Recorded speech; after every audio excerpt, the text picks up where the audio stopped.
नमस्कार। और the deep dive में आपका स्वागत है। आज हम सब उस एक सवाल का पीछा करने वाले हैं जो शायद हर कोई खुद से पूछता है। एक लंबी, खुशहाल और मतलब वाली जिंदगी कैसे जिएं? और इसका जवाब ढूंढने के लिए हम जापान चलेंगे, जहां एक छोटा सा शब्द है जिसमें ये सारे राज छिपे हैं, इकिगाई। हमारे पास हेक्टर गार्सिया और फ्रांसिस मिरालिस की किताब ikigai, the Japanese secret to a long and happy life का एक बेहतरीन सारांश है। आज हम इसी की मदद से इस कॉन्सेप्ट की गहराई में उतरेंगे। हमारा मिशन सिर्फ ये समझना नहीं है कि इकिगाई क्या है, बल्कि ये देखना है कि क्या हम अपनी भागदौड़ वाली जिंदगी में इसे सच में अपना सकते हैं। क्या सच में खुशी रोजमर्रा के छोटे छोटे कामों में छिपी है, या ये सिर्फ सुनने में अच्छी लगने वाली बात है? बिल्कुल। और मुझे लगता है कि यहीं से शुरुआत करना ज़रूरी है। इकिगाई कोई मैजिकल फॉर्मूला नहीं है जिसे आप एक दिन खोज लेंगे और ज़िंदगी सेट हो जाएगी। ये कोई ख़जाना नहीं है, ये एक लाइफ़स्टाइल है, एक नज़रिया है। ये हमें सिखाता है कि कैसे काम, जुनून, हमारे हुनर और समाज की सेवा के बीच एक मीठा सा संतुलन बनाया जाए। ये क्या करें से ज़्यादा कैसे जिएं का फिलॉसफी है। चलिए तो फिर से अनपैक करके ना। सबसे पहला और सबसे जरूरी सवाल, आखिर ये इकिगाई है क्या? सारांश के मुताबिक ये 4 सर्कल्स के मिलने की जगह है। ये 4 सवाल हैं जो हमें खुद से पूछने हैं। पहला, वो क्या है जो आप करना पसंद करते हैं, यानी आपका पैशन। दूसरा, आप किस काम में अच्छे हैं, आपका टैलेंट या कह सकते हैं प्रोफेशन। तीसरा, दुनिया को किस चीज की जरूरत है जो समाज के काम आए, आपका मिशन। और चौथा, वो कौन सा काम है जिसके लिए आपको पैसे मिल सकते हैं, यानी आपका वोकेशन। और सबसे इंटरेस्टिंग बात यह है कि असली इकिगाई तब मिलता है जब ये चारों चीजें, पैशन, प्रोफेशन, मिशन और वोकेशन, एक साथ आकर मिलती हैं। जैसे कोई परफेक्ट रेसिपी हो।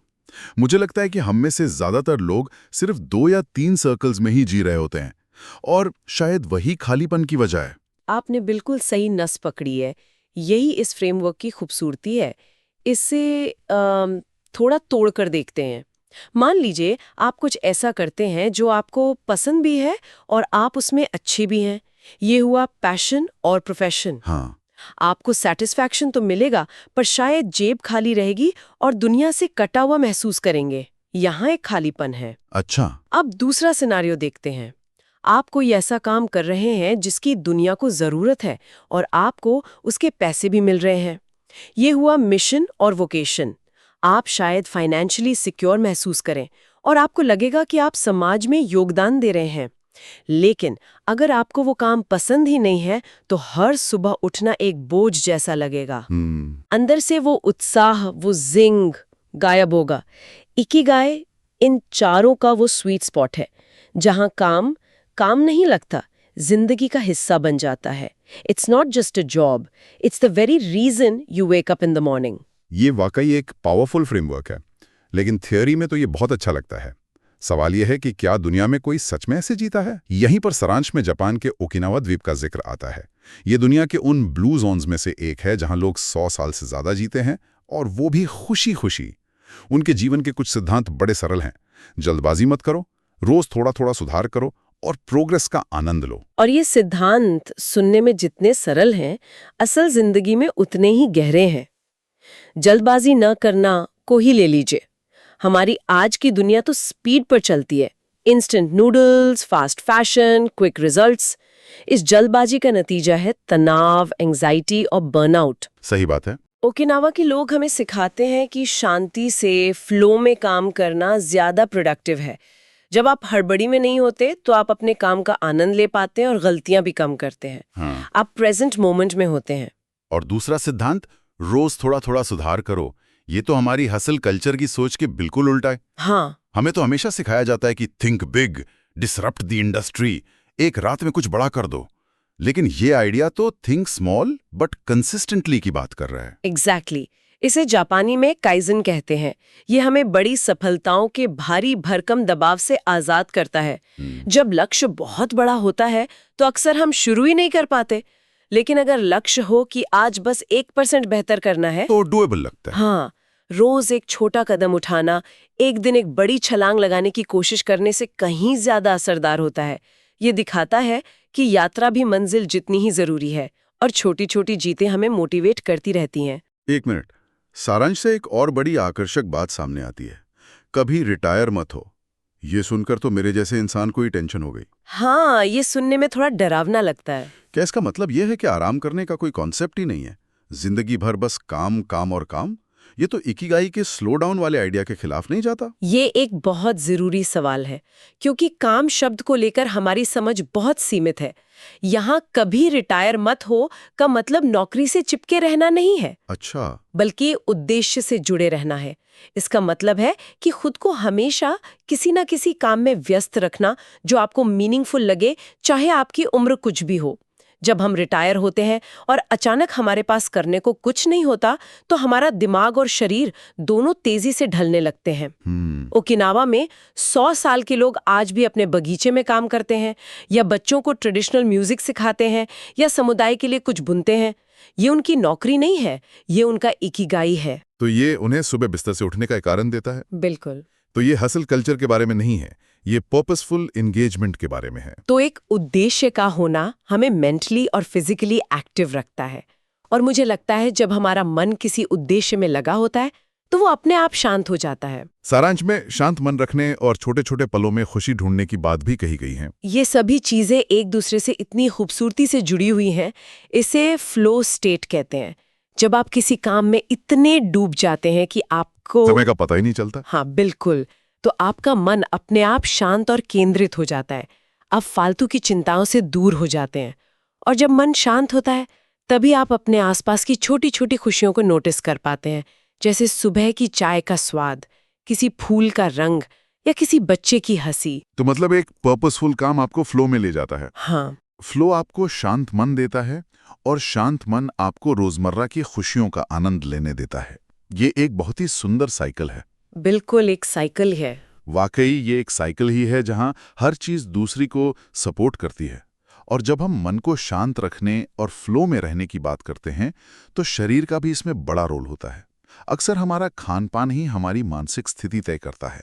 मैं खुद ओवरईट करने के बाद कभी ज़ेन महसूस नहीं कर सकता। सारांश में इसी से जुड़ी एक बड़ी दिलचस्प आदत का जिक्र है। हाँ, हारा हाची बू। क्या है ये?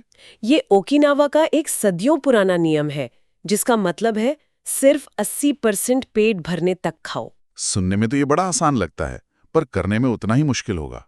हमारी तो आदत होती है प्लेट पूरी साफ करने की। बिल्कुल, मैं खुद इसे प्रैक्टिस करने की कोशिश करती हूँ, और सच बताऊं ये बहुत मुश्किल है। इसके पीछे का साइंस बहुत सिंपल है। हमारे पेट से दिमाग तक ये सिग्नल पहुंचने में लगभग 20 मिनट लगते हैं कि बस पेट भर गया। अच्छा, 20 मिनट? हाँ, ज्यादातर लोग इसी 20 मिनट के गैप में ओवर ईट कर जाते हैं। हाँ। जब आप 80% पर रुक जाते हैं तो 20 मिनट बाद आपका दिमाग कहता है हाँ अब परफेक्ट है।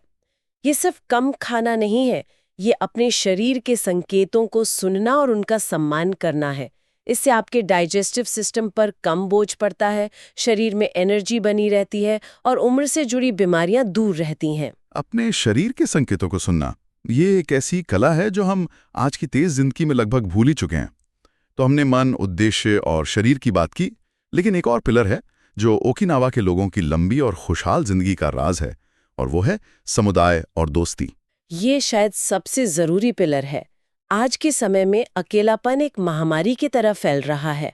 आधुनिक विज्ञान भी ये मानता है कि मजबूत सामाजिक रिश्ते हमारे मानसिक स्वास्थ्य के लिए उतने ही जरूरी हैं जितना पौष्टिक भोजन शारीरिक स्वास्थ्य के लिए।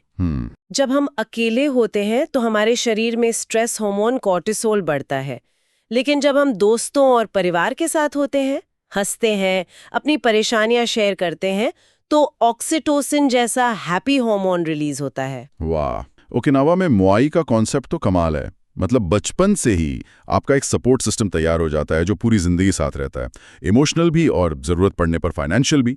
ये तो एक ड्रीम जैसा लगता है। आज के जमाने में तो हमारे दोस्त हर कुछ सालों में शहर बदलने से बदल जाते हैं। ऐसा मुआई बनाना तो लगभग नामुमकिन है। आपकी बात सही है, आज की ट्रांजिएंट दुनिया में ट्रेडिशनल मुआई बनाना मुश्किल है, लेकिन हमें इसके पीछे के प्रिंसिपल को समझना होगा।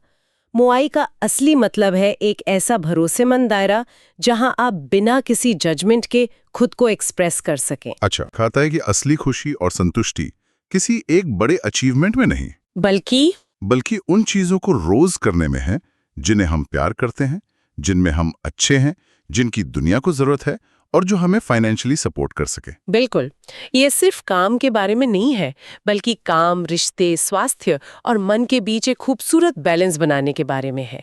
बिल्कुल, और ये चर्चा हमें उस अंतिम सवाल पर वापस लाती है, आपका इकिगाई क्या है?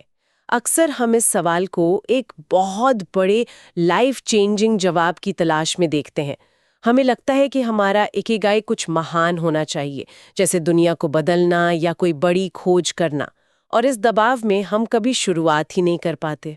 तो फिर इस सवाल को देखने का सही तरीका क्या हो सकता है? शायद हमें अपना एक ग्रैंड इकिगाई खोजने की जरूरत ही नहीं है। क्या होगा अगर हम अपने हर दिन के कामों में छोटे छोटे माइक्रो इकिगाइज ढूंढने की कोशिश करें? छोटे छोटे माइक्रो इकिगाइज। हाँ, सुबह की पहली कप चाय को पूरे ध्यान से बनाना और उसका आनंद लेना, ये एक छोटा इकिगाई हो सकता है। अपने काम का कोई छोटा सा हिस्सा जो आपको बहुत पसंद है, उसे पूरी लगन से करना, ये भी एक इकिगाई है। किसी दोस्त की बात को ध्यान से सुनना, बिना उसे जज किए, ये भी एक इकिगाई है। शायद असली इकिगाई कुछ खोजना नहीं है, बल्कि हर पल को पूरे ध्यान और उद्देश्य के साथ जीना है। सवाल ये नहीं कि मेरा इकिगाई क्या है, सवाल ये है कि मैं इस पल को अपना इकिगाई कैसे बना सकता हूँ।